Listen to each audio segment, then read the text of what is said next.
Okay, so in terms of the garden, I've been thinking a lot about this space and how to redesign it.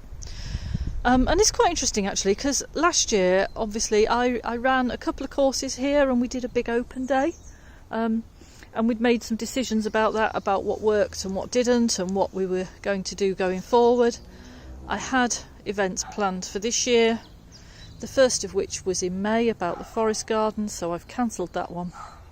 The second one is on the 18th of July, which is about permaculture and organic gardening. I haven't as yet cancelled that, but I think it's very likely that I will have to. So we'll see how things pan out, and I'll probably make a decision mid-late May on that one, but I think it's probably not going to go ahead. But finding the positives in all this leaves me some chance to rethink, think about what I want to do with the garden, where I want to go next.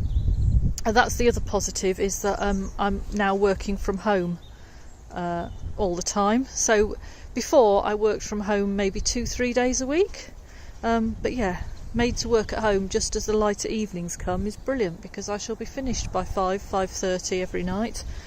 So hopefully the garden will benefit from that. The other news is my husband has had some changes in his working life, and so he's going to be doing 4 days a week from the 1st of April. So hopefully that will lead to more gardening time.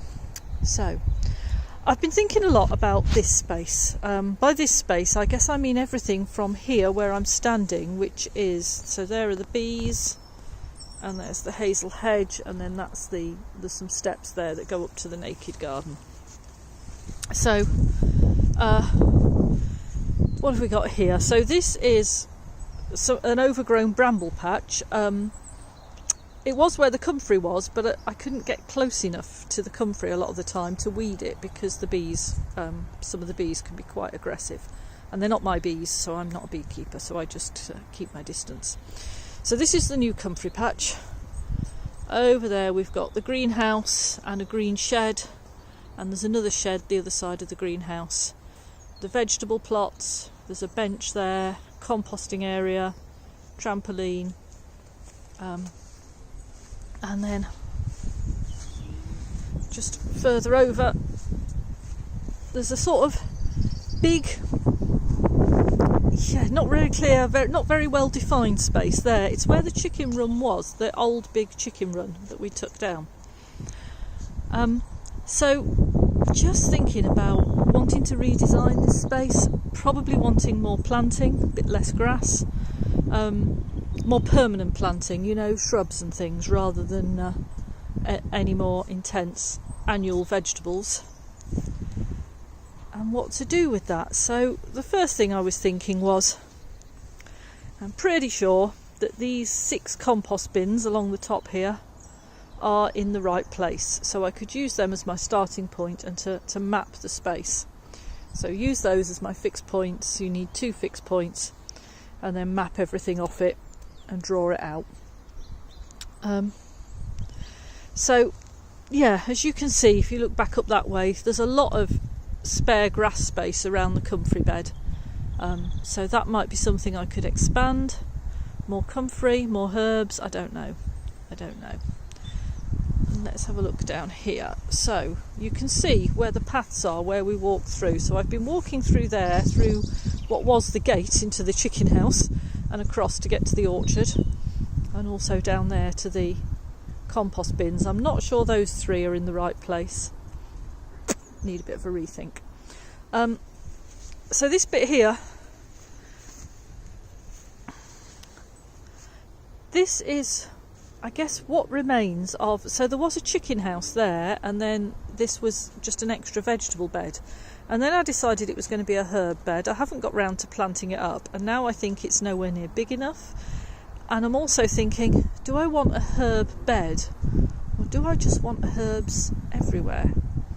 And what's the right way to manage this? And so the answer is I don't know. So a bit more decision. The trampoline, I think that's in the right place. It was refurbished last year for Garden Open Day, Our youngest grandkiddie is 5, so I think that's probably got, you know, another 10 years of life in it. You know, I think we keep using it till it falls to pieces, basically. It's been a brilliant buy. It was quite expensive when we bought it. It was for my daughter's, probably about her 8th birthday, and she's 25 now, so pennies per bounce. It's been great because it's been used by our kids and their friends, and then by our grandchildren, and we'll see. So I was just going to talk about the chickens. So originally the chickens were in a big covered run, not covered, it was fenced in, and it had a mesh top, but you know, it was open to the air and the elements over there, and they scratched it bare, absolutely wrecked the ground, and all that grew in there was nettles. So, and the idea was it was split in half so that we could rotate them from one side to the other and regrow, but every time we grew new grass you let them in and it was wrecked again within a matter of weeks. And also the run was falling down, it was dilapidated, so we decided we'd get rid of that and we'd just go through to the forest garden, because this is where the chickens are now at the moment, and as you can see they're in an igloo. So okay, I'm going to talk about what I'm doing now and what I think's wrong. So they're in this igloo, which I've been moving through the winter every 2 weeks, and then when I've moved them I do this. I cover the space with some mulch, with some cardboard and some straw, and I'll be planting my squash and sweet corn and other stuff, forest garden planting, in those spaces. Now what they do, this is, you can see there, that's what the ground looks like after they've been on it. So it's bare, but they haven't, you know, taken all the grass out, and they don't dig it very deeply or anything. The space they're on now, they've been on that a week, so, and that's starting to look a bit bare. And I've been reading about this and about chicken tractors and how often they should be moved, and one piece of advice I read, which I thought made some kind of sense, is that you should move them onto grass that's about 5 inches long, which I guess is where some of this is now, certainly some of the tuftier bits, and then move them on again when they've grazed it down to 2 inches. So I should probably have moved them on quicker than a week. So thinking that, well, through the summer months, actually I probably could move them on, maybe not every day, but every 2 to 3 days, maybe twice a week. Certainly could try. But through the winter, that's a problem. Through the winter, I have struggled at times to move them every 2 weeks. And I've been doing it in storms and in the rain, and you know, it's not always very pleasant. I mean, obviously you don't mind it not always being pleasant, but when it's every time you have to do it, you're getting drenched. Obviously we've had a very wet winter. But anyway, this is the old chicken run space that we're looking at now. And the idea here was that this should be grass to graze the chickens on, so that I should put them on it and then move them. And I hadn't kind of quite worked out how to do that. I've got some poultry pasture seed to sow when it warms up a little bit to supplement what's there now. But now I'm thinking, well, through the summer I should put them on this. As I say, some of this grass is 2 inches long, 5 inches long rather. So maybe I need to move them around the forest garden a few more times, get some seed in here, and try moving them every few days and just see how that goes. Because if I move them every few days, then they can probably go back on the patch they were, you know, I don't know, after 10, 12 movements. I don't know, I've got to experiment with it all and see. So that's my next plan with the chickens. But the other thing I've been thinking is how to manage them in the winter time. And I thought, a deep litter system, you know, in the house and run they're in, I could put some litter down, and they could poo all over it, and I can put some more down, and then come the spring, this time of year, I can take all that out and compost it and start moving them onto fresh ground every few days. But it appears that if you do this deep litter system, you've got to keep it dry, that if it gets wet, that can make your chickens ill with all kinds of respiratory diseases. So, well, that's not going to work with how it is now, because it doesn't have a cover on, and the winter we've just been through, there would have been no way to keep it dry. So I need to have another think about that, about how to manage them in winter. I guess one option is to get some kind of static house and run, and actually set up a deep litter system for the winter, and then do the chicken tractoring in the summer.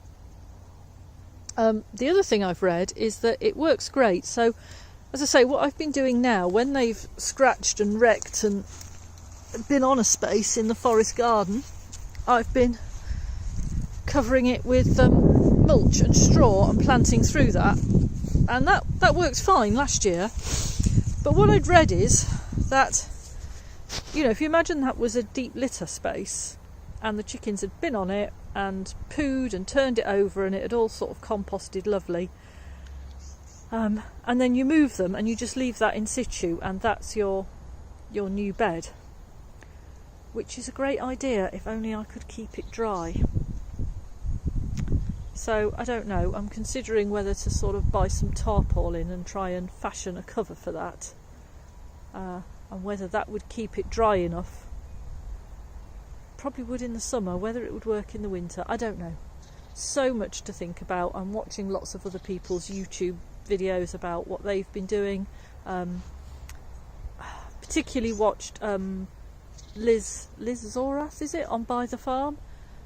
She's talked about her deep litter and how it works and when it doesn't. So, you know, I just need to learn from other people and work out what to do. I think taking the old chicken run down was absolutely the right thing to do. Yeah, and it's just finding what's the best way forward for us. And obviously, you know, the chickens, they are fantastic creatures. They do a great job of fertilising and eating bugs and so on. I just don't think I'm doing it quite properly. So, yeah, that's my thinking. So the whole space, more planting, thinking about how the chickens fit in, redesign. I don't know. Perhaps I need to make a cover for it, and then I could try it out by the comfrey bed or something to make a bit more space. So we'll just have a look down here in the wild space to see if there's any frog spawn yet. Haven't seen any frogs yet this year, and although it is late March, it is cold. Usually every spring we get mallard ducks sort of come and explore the space as somewhere to nest. I always assume they're quite young and inexperienced. Haven't quite worked out yet that this isn't a great place to nest because of the foxes. So yeah, haven't seen those yet this year either. Late spring. Anyway, I'll leave it there. I'm going to go and get on with pruning the orchard and other jobs. So stay well, everybody. Look after yourselves.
Well, these are my tomatoes that I sowed a few weeks ago, actually on the 16th of February, and today is the 20th of March, so it's been about 4 weeks. 5 different varieties, some really common, Moneymaker, Alicante, some more unusual, from real seeds. And they're now ready to pot on. You can see that they've got their true leaves, some of them. So there's about, 1, 2, 3, 4, 5, 6, 7. I probably sowed 8 of each kind, which is far more than I need. But to be honest, my thinking was, well, I probably want 4 and I'll do 4 for a plant swap in the spring. Yeah, obviously the COVID-19 situation has closed down so many events, quite rightly I think actually, but that means there aren't going to be any plant swaps. So probably what I'm going to do with my local permaculture group and with people I know is I'll just put these up on Facebook and email people and say if anybody would like some, then they can have them. So yeah, I'm going to pot them on, I'm going to grow them just the same so that they're nice big healthy plants, not these little seedlings. We're going to pot them on, I'll keep some of them, and I will give some away somehow or other, even if it's not through a formal plant swap, which is what we'd hope to organise. So what I do is get some compost. So this is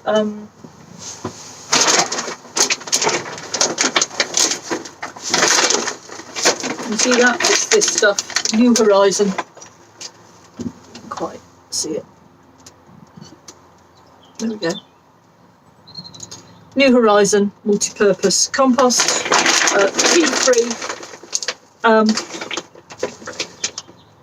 Yeah, it's not labelled as organic, and I can't quite work out what all this means, whether it's got artificial fertiliser in it or not.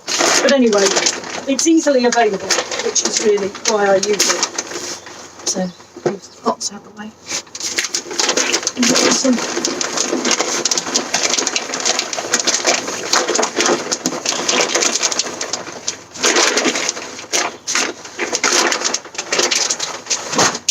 Get the compost out, just loosen that up a bit. And then you can see what I've already got on the potting table has got some grit in it, so I'm going to mix a bit more grit into this. Just going to see if I can adjust this camera a little bit. There we go. So, yeah, ordinary horticultural grit. And there's no formula, I just throw it on. Oh, which reminds me, I must later on. I have a gardener who helps me with more of the ornamental bits of the garden. She usually doesn't work January, February, because it's not really her living exactly. She does what people need. Yeah, but she usually comes back about this time of year, so I maybe just need to drop her an email about the situation and let her know she can come back if she wants to. But also, I guess I need to know, because if she's not coming back, I'm going to need to do what she does. So,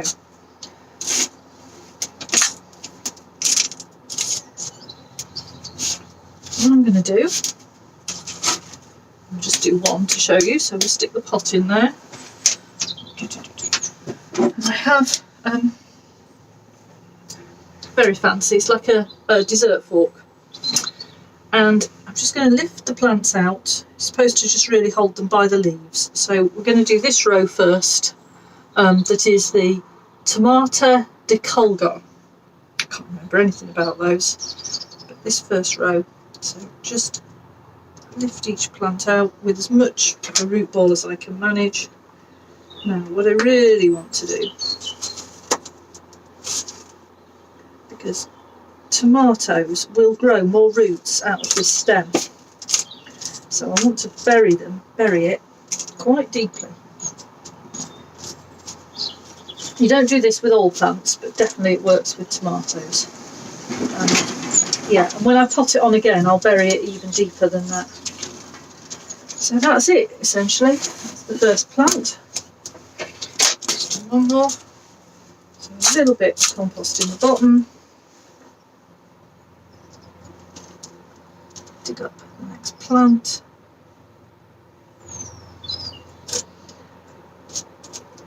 Nice and deep.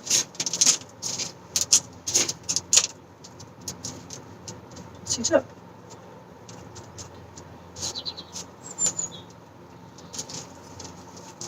So I'm going to do all of these. As I say, there's 5 varieties, and there were 8 seeds of each, so I won't quite have 40 plants. But what I'm going to do now, so as I've potted the plants up, I get some more of the horticultural grit, which just lives under the potting bench here, and just top it up, put a topping on, because that will help keep the plant moist and also stops any weeds from germinating in there. So we do that with them all. And then I'm just going to write, so if you watched my last video, you'll remember me cleaning and upcycling the plant labels. So these are those plant labels.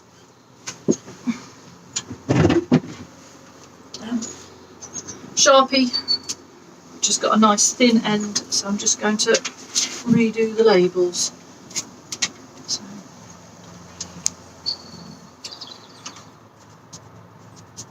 of course it's decided not to work, and it's not been left in the shed. Bought it from the house.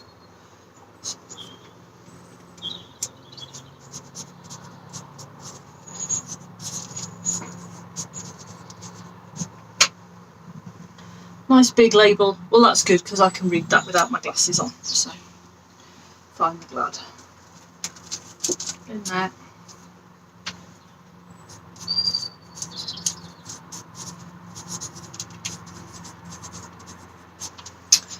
And these then now will go into, it's an unheated greenhouse. And they won't have any more bottom heat or anything. They'll get away quite nicely now. They have bottom heat to germinate, but they'll be fine now. So there'll be an unheated greenhouse. It's starting to warm up this week. It's actually Equinox today. I think it's the 20th of March. It's been very cold. We've not had any really warm spring days yet. But yeah, so they'll be unheated with no heat, no propagator or anything. And I'll probably be opening the doors in the daytime now until sort of mid-May, and closing them at night. And if there's much of a frost forecast, I'll find an old sheet or something and throw it over them just to give them a bit of extra protection. So that's it. That's me potting up tomatoes, and as you can see, quite a few to do.